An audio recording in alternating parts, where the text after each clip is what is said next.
Hey guys, welcome back to my channel. This is Cultivate with Candace, and I am Candace here again with you guys to share with you guys in the place where we can grow together and figure out ways that we can practically follow Jesus. So, the content of this video will be a little bit different than what we usually do. I just want to share with you guys today a little bit of what I got out of my daily reading plan for today.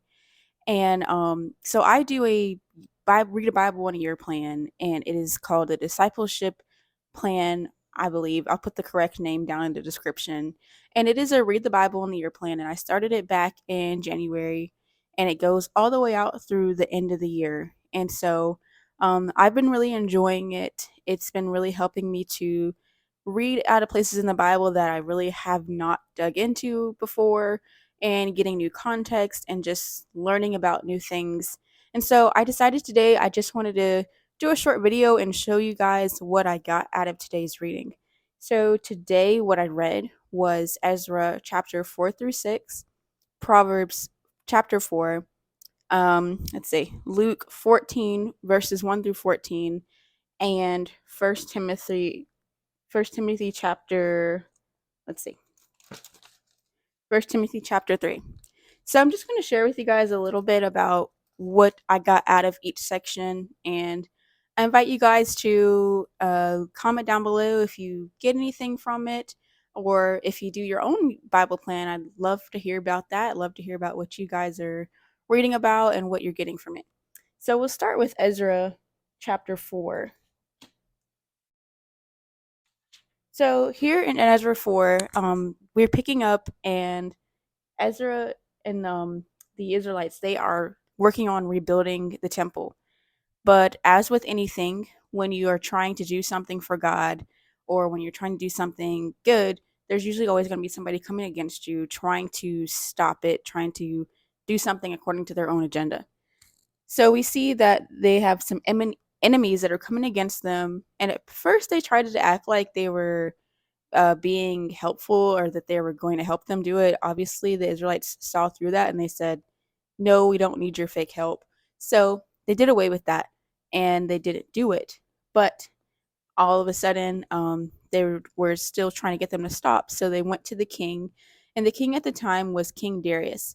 And they told him, hey, the Israelites are bringing dishonor to your name. They're rebuilding a city, and it's going to make them rebel against you and cause an uprisal.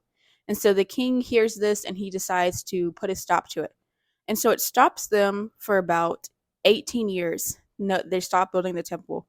And then all of a sudden, they resumed building the temple.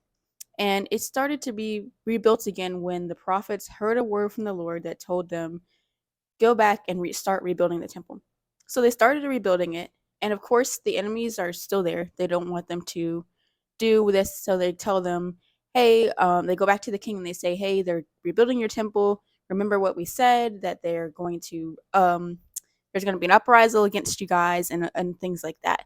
And so they're rebuilding the temple, and then they're just, and it's being, this rebellion is being led by Tatanai. He's the governor of the west region of the west of the Euphrates River, and he's telling them, he's going to the king and he's saying, why are they doing this? And then the present king orders them to stop again. But then this time, the Israelites have some ammo for why they can do this, and so they're able to say, hey, actually, years ago, King Cyrus proclaimed that we would be able to build this temple, and he's allowing us to do it. And not only did he say we could build it, but he was giving us resources to build it. And so they go back into the records and they're able to find this, and they're able to see, hey, this is true, and they are able to continue building the temple. And so they went and they did that, and King Darius grants them permission to continue doing that, and he gives them the resources to keep going. And so at the end of chapter 6, you see that they're dedicating the temple back to the Lord, and they're having the feast of unleavened bread for 7 days. And so I thought that was really interesting, because this is really, Ezra is not really a book of the Bible that I can say I've done a lot of studying on. It's one that I know exists, but it's not one that is as well read, that I have as well read, like say the Gospels or Genesis or things like that. I haven't read this one as in as much detail. But something that I really got out of this was when you have opposition, it's always going to work out for you if this is what God wills for you to do. So we saw back in Ezra, first chapter ish, if you go back and read that, the Lord commands the temple to be rebuilt. And there's lots of things that are happening along the way that is preventing, and it looks like it's not going to happen. And they thought, like, even for 18 years, it'd be really easy within 18 years to lose hope and just stop believing that it's going to happen. But not only did the Lord deliver on his promise that the temple would be rebuilt, but he gave them resources to do so. So it was really an encouragement to me personally, because there's a lot of things that I'm believing God for right now, and it's really not looking like it's going to happen for me anytime soon. But this is encouraging to me that even if it's not looking like it's going to happen on my timeline, it does not mean that God is not going to do what he says he's going to do. And it's just going to look different than I think. And so I'm really having to learn right now how to let go of my timeline, how to let go of control, how to let go of everything looking in the way that I think that it should look, and just making a decision to believe God anyway. And that's a daily thing that I have to do. I have to wake up every single day and just make a decision that I'm going to believe God, even though in this moment it's really not looking good for me. So that's what I got out of Ezra. And now we're going to move on, and I'm going to talk a little bit about what I got out of Proverbs and the rest of it. Okay, so now I want to move on into Proverbs chapter 4. So Proverbs is a very well-known book. You've probably at some point in your life heard about people saying read a proverb a day because there's 31 proverbs, so you can read one every single day of the month and just keep going and going. And I think that is a good practice because I have read Proverbs a good bit of times, and still a lot of it is very confusing to me. So I think it's been really great to read through it again. So I was in chapter 4 today, and this chapter and really the whole book is about wisdom and gaining wisdom and how to keep wisdom. This chapter in specifics was about how Solomon is giving, or it might have been Solomon is talking to his son, I believe, and he's telling him about how important wisdom is, and that wisdom is healing to the body and adds life to the body. And when you are young, you must gain wisdom from those who are wise, and it's our decision to choose which way of life that we want to live in. Um, so that was really the main context of chapter 4 of Proverbs. What I got from it is what stood out to me. It would be, I believe, where it says, let me see, let's find it. Okay, so Proverbs chapter 4, verse 10 says, "Listen, my son, accept my words, and you will live many years." So that has stuck out to me because currently I've been going through some health issues.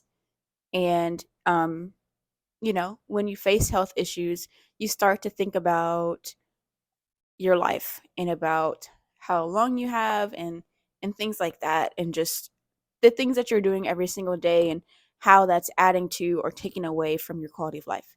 And so I've been thinking about that a lot lately, and I feel that God has been speaking to me in his word concerning health. And I'm learning that wisdom and gaining wisdom is really helpful to having healing and to having peace in in your life. I say this because we think about times of old when they used to just not wash their hands and go do surgery, or they would just eat food that had been sitting out for days and get sick.